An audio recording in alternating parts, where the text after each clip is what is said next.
adalah itu dari juga Pak Haji Biro yang pertama. Yang pertama nggak ikut Pak. Yang pertama itu tim data dan tim dari PUPR Sumatera Utara.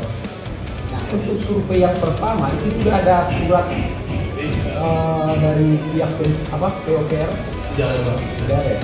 Satu antara yang pertama itu sebenarnya terkoper juga namanya. Hanya kami perlu tadi Survei jalan. Survei jalan. Oke, silakan survei jalan. Kalau begitu mempertemukan saudara Haji Biro dengan saudara Topan itu di survei yang pertama atau survei kedua? Survei kedua. Setelah survei pertama. Di antaranya dalam rangka pelayanan dasar masyarakat yang anggarannya belum tersedia dalam bangunan negara. Yang kedua adalah pemenuhan kebutuhan pelayanan dasar masyarakat antara lain pendidikan, kesehatan, melaksanakan kewajiban kepada pihak ketiga ini berdasarkan Pemda ini. Dan yang terakhir yang penting yang mulia adalah menyatakan bahwa pada kondisi tertentu pergeseran anggaran yang menyebabkan perubahan APBD dapat dilakukan sebelum perubahan APBD melalui ketetapan kepala daerah dan dengan diberitahuan kepada pimpinan DPRD. Itu bukan dengan prinsip itu saudara, itu lebih pada prosesualnya, tapi tidak substantif dia. Yang substantif itu adalah tadi ketika ada yang mendesak. Itu yang paling substantif. Karena baru ketok palu APBD. Ya. Saudara nggak usah berdebat. Ini kan kita terbuka di persidangan ini. Betul, mulai. Saya juga tidak ada. Saudara penuntut tolong dipertimbangkan ya. Kalau saya dibuka sering ini baru. Kalau begini boleh. Ya. Apa yang kemarin kondisi Saudara tersebut. tadi sebentar. Saudara tadi kan kita beda dulu ya. Ini ada satu kata. Saudara sudah pergeseran anggaran. Ini ada Pak dijabarkan oleh saudara menjalankan. PB nomor 259 itu adanya keperluan mendesak Pak. Intinya kan itu saja Pak. Ya, adanya keperluan mendesak mencukupi kebutuhan daerah dalam rangka pelayanan dasar masyarakat yang anggaran belum tersedia di dalam anggaran negara dan pengeluaran daerah lainnya yang apabila juga akan menimbulkan kerugian yang besar bagi siswa. Itu kan dasarnya ya. Sudah apa? Itu berpoin aja ya. Oke.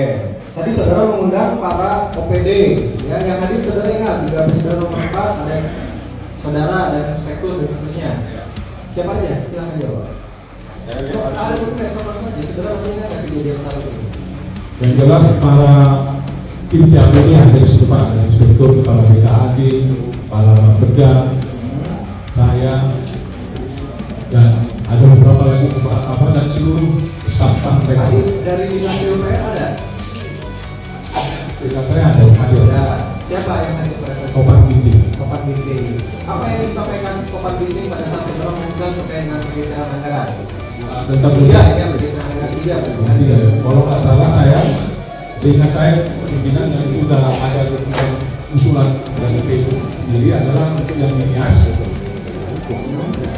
dan ada untuk jalan-jalan lain. Ada suratnya tidak? Ada surat Pak. Ada. Jadi yang melihat ini BP nomor 261. Ini sudah terlihat tidak ada. Itu berakhir dengan namanya deal komitmen fee terhadap proyek ini. Kan yang ditanya pajak saja langsung. Lalu alat ukur saudara apa? Boleh menggunakan kekuasaan tanpa alat itu? Boleh? Tidak boleh, itu menjadi abuse of power.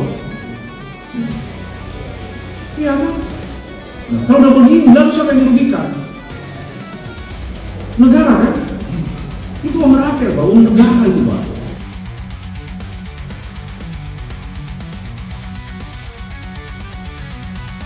Dengan surat keluarnya surat edaran ini, pemerintah kami untuk mengevaluasi berdasarkan hasil dari SPM Dagri dan infrastruktur sebagai satu. Dan ini berlanjut. Siapa PJ Gubernurnya? Waktu itu Pak Fatoni. Pak Fatoni? Ya. Tolong dicatat di kepala jaksa. Kalau perlu kami ambil contoh. Jadi kan ya, ini kan tanggal 19 Maret 2022 saudara mengundang para SKPD untuk adanya pergeseran anggaran. Masih jadi gubernur tanggal itu. Tidak ada dokumen Pak. Karena perkara ini hanya di UPR Pak. Pergeseran anggaran kan terjadi 6 kali Pak. Betul Pak. Nah ini ada dokumen BP nomor 260. Saudara mengundang para OPD untuk melakukan pergeseran anggaran. Ya, saudara tahu pergeseran anggaran itu apa? Urusan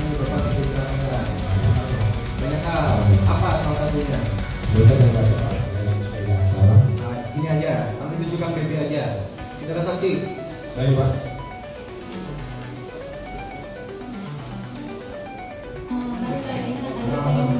Apa saudara dengan kalau pakai ini kan aneh Pak kalau misalnya Kalau yang hadir di sini dan ada orang mengeluh, dan saya mungkin karena yang saya ikut terlibat makan uang dan seterusnya, mempertemukan dan seterusnya, niat saya Allah Tuhan saya hanya ingin membantu masyarakat itu supaya jalannya sejak lahirnya Indonesia Raya ini nggak pernah dibangun. Itu aja. Kalau majelis beragama lain dengan saya cewek-cewek, Allah yang tahu. Saya hanya niat, Allah hanya ingin bantu masyarakat itu biar bisa jalan dengan baik. Itu aja. Saya hanya ingin mencurahkan hati saya karena saya pun majelis mohon izin sekali habis.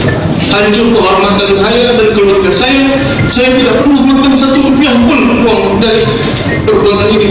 Tapi karena saya sudah seolah-olah saya ini terhibur keluarga saya karena orang tua saya seorang ulama majelis.